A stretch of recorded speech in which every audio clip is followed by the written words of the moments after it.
All right, guys, back at it again. It's Monday. Shout out to Laz. He's with Mike's Landscaping. He's one of our subs. He's our main guy for snow removal. That's pretty dope, man. Shout out to him. I did not expect that out of him, and those are the little things that, like you said, that mean a lot.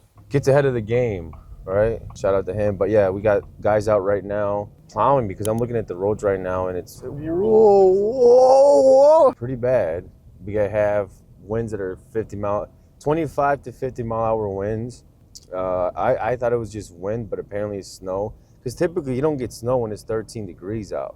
So yeah, that's how we started off the morning, a little hectic. So running a little bit late to our first thing, which is the gym. Pretty busy day as usual because this week again, it's a holiday week. We're only working Monday, Tuesday, and I think Wednesdays. And also we have a consultation for a design that we're potentially going to be selling. This is actually, so my old coach, bodybuilding coach, used to train them like 10 years ago, and that's how they met me. And ever since then, they've been following me on social media. They're building a new home now out in Frankfurt, and now we're gonna go out there and do we're gonna do a design consultation, and I'm pretty positive they're gonna end up paying for the design fee. So I think I've been planning for New Year's since 6 months ago. I don't know, I feel like if you wait until New Year's, like you're already behind. Because I talked about it in our MDC call. It's like whatever happens in first quarter is the outcome of the things you did, the things you planned for and acted upon in the fourth quarter of last year. If you're right now, December 29th, December 28th, I think. If you're planning on starting something different or acting upon your New Year's resolutions up until the 1st, you're already lost. That being said, if you haven't started, start today, and the people that are actually going to win started 3 months ago. So keep that in mind. Yeah, for example, let's say you want to start your weight loss journey, but I'm going to wait till the 1st. Like, why wait till the 1st? Why not today? You want to do more revenue in your business. Why not execute today and see what's working, what's not? That way, by the time you actually hit the 1st of the year, you hit the ground running, you already fixed all the mistakes, all the small things that you should have fixed, before you start. Whatever goals you have, you want to be a better person, better dad, better husband, start today. And it could be anything, but that way, I don't know, what's your reasoning? Drop in the comments below for the people that are waiting till the 1st. What's your reasoning behind waiting until the 1st? Like, what's the difference? Just like when you want to think about something, it takes half a second for your brain to actually decide if you want to do it or not. So why are you going to wait that long to act on it? I've been writing my New Year's resolutions since 3 months ago for the things that I'm heavy on, like as a dad, as a husband, for the business, for landscaping experts, for modern day contractor. What are all the things that I want to do and progress in? So those are actually the things that I fill up my schedule with November and December when leads are not coming in that much. Guys aren't in the field. Sometimes we don't even have any snow. Those are the things that I fill up my schedule with to make the most out of our time. So started with the caffeine intake, started backing down. We're only been capping it at 400 a day, milligrams. And then also before 3 o'clock. And sleep got better. But I was just thinking man, who am I? I ordered decaf coffee.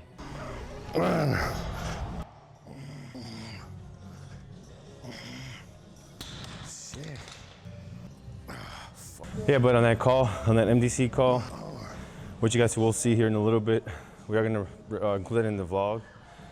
Like I said, we've been preparing for first quarter since third quarter of 2025.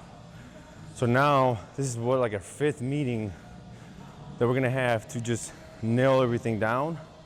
Obviously, plugging all the numbers up until December, see what kind of growth we're shooting for, and then how we're going to achieve that. That way, that's going to tell us how much money we need in the bank. It's going to tell us how much more marketing money we're going to need to get more leads.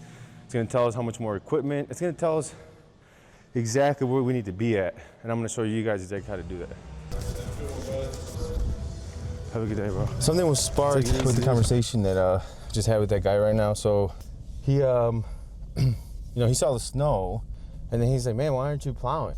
And I'm like, "I am, but I'm not." We have people plowing. He said, "Oh shit, I didn't." He's like, "Why don't you plow?" And it's it's a whole misconception of if you are a business owner, you have to be out there doing the work. He's like, "Oh, you're young." And it's yeah, it's not that I don't want to work. It's just that to scale and grow the business, Like if you're out there doing the work, it's just not gonna happen. We're all taught that if you own a business, you do snow plowing, landscaping, whatever it is, if you're not on the field doing it yourself, then that's a problem. And that's not the case. Actually, the other way around. If you're an owner and you're out in the field with your guys, how are you going to scale the business and actually work on the business? This is my 20th year in business. I've done everything that our guys are doing, whether it's in the field, in the office. Like I said, pretty crazy how, people assume that you have to be out there just because you own the business. So I can't fit anything else. Don't show this. My wife would be pissed at you. Look at this. Hard to kill strawberry lemonade. Got estimates today. Yep. Who's got fucking estimates, right? It's because we show up. And you're not gonna catch up talking about the hard work that he does behind the scenes, because it's just a given. It's what we signed up for, right? So again, just keep that in mind, man. And I'll tell you this: the estimates he has today was all made by Alex. It was not made by our marketing team, right? We got creative. You guys had the same information. You guys can get the same shit. So again, dude, I encourage you guys, get in the community, ask questions, whatever you're dealing with. I'm just using market as an example because I see a lot of guys like, oh man, 8-10 years ago, if you guys told them like, hey man, you're gonna be in this spot and you're gonna become this person, like, fuck, what are you fucking talking about? Like, it's just not it, right? So, So I'm trying to figure out if I got my, obviously, ground turkey, rice, and I'm trying to figure out if I want bread or rice cakes. Go with bread, dude. Rice cakes? Why rice cakes? It's got like no nutritional value in terms of carbs. That's why, because you can get more. I'm thinking volume. I mean, more to chew on. Yeah. I guess. Yeah, I mean, you kind of ruined it for me. So we'll do the 2 bread. Because our guys were out since like 1 or 2 a.m. and it's 10:45 a.m. So I want to make sure that before they leave, or we have to go back, we check on it now. So yeah, I'm just making sure that all the walkways, and because it was one of those iffy snowstorms where you have to plow, you don't. We called for just salt, so I'm just making sure that it looks good, because if not, they have to come back and plow. But right now, everything looks good, so we should be fine. All right, so as I'm sitting here working, I thought about one of the biggest things that contractors struggle with, and it's one of those things where we're struggling with and we don't know we are. Overhead. It's one of the topics that is the least talked about, and it's one of the most important topics or things within your business. So what I wanted to do in this vlog is go over what overhead is, because I come to realize that a lot of people watching, a lot of contractors, I mentioned the word overhead and they don't know what that means. So I printed this out. We're actually going to be using an example of somebody that does, that needs $500,000 a year to survive. And overhead means, what does it take your company to run, to just exist, right? Not the labor that's going to cost you to operate while you're out in the field. There's a cost to to your business. Like, there's a price that you are paying even if you're not running. If you're not recovering that, you're losing money. All right, so like I said, I'm gonna use the example of somebody that has an overhead of $500,000 a year. Like I said, for everyone is different, and that $500,000 is gonna include office staff that they work year round, no matter what. If you have a sales guy that's on salary, your insurance, your car payments, stuff that even if you were to close or shut down for 2 months, 3 months, or even a week, it still runs through your account. That's your overhead. So, like I said, this is for a company or business that's running, and then it takes $500,000 for them to run for the year. How many man hours do you actually work for the year? Like for us, we have 8 months. So really figure out, like for this person here, we're gonna use an example of 2,000 hours per year, right? So we're gonna divide that 500,000 by 2,000 hours. 200, that's gonna equal to 250 per hour. And if you're watching this and like if for some reason you can't make sense of it, drop in the comments overhead. I'll be more than happy to email you this PDF file that I'm holding right here. So step number 3, overhead is not charged per man. So we have $250 per hour. Every hour that runs, that goes by, $250 is spent. This example here, I have it based off of a 3-man crew. Now we're gonna divide that 250, we're gonna divide that by 3, 83. This here is, remember this is a $500K a year, we're gonna do a 3-man crew, 500K a year, 3-man crew. This is what we're gonna base it off of. $83 is what we're gonna tack on to every single hour. But now, the biggest thing is we have to figure out our labor cost. Now that's the next thing, right? Off of this example, we got one guy making 30, we got another guy making 25, and another guy making $19 an hour. That's gonna give us 74, and then we're gonna divide that by 3, and that should give us our average. So 24.67 cents. So we got 3 guys, let's just say one guy makes 30, another one 25, another one 19, and that equals to 74.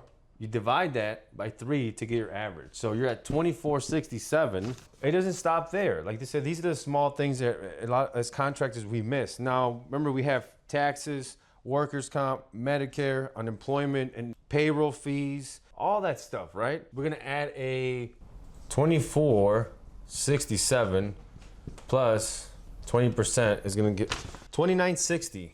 Let's recap. We figured out what it's costing us to run per hour, which is our 250, but remember we're gonna spread that between the 3 guys. So we have our 83 for overhead, and then we have our labor. So now we combine these two, 29.60 and 83, that should give us our magic number. So 112.60, our man hour. Like I said, this is for someone that spends $500,000 a year just to survive in a 3-man crew. This is how you recover. Now the next thing would be, how to put this into an estimate, right? I can make a whole nother video on that, but essentially what you do is you take this is your hourly rate to break even. This is your break even point. So let's say really quick, you have a job that's 30 man, so 3 days, that's gonna be, remember, 30 man hours every single day. So let's say you have a job that's 3 days, that's gonna be 90 man hours. So we're gonna times 90 man hours times, let's say we have a job that's 90 hours, which is 3 days. We times that by our hourly rate. So we would have to charge $10,134 for 3 days in order for us to break even. And remember guys, this is before material. This is before anything, right? Like from here, you still have to add on your materials and then your profit.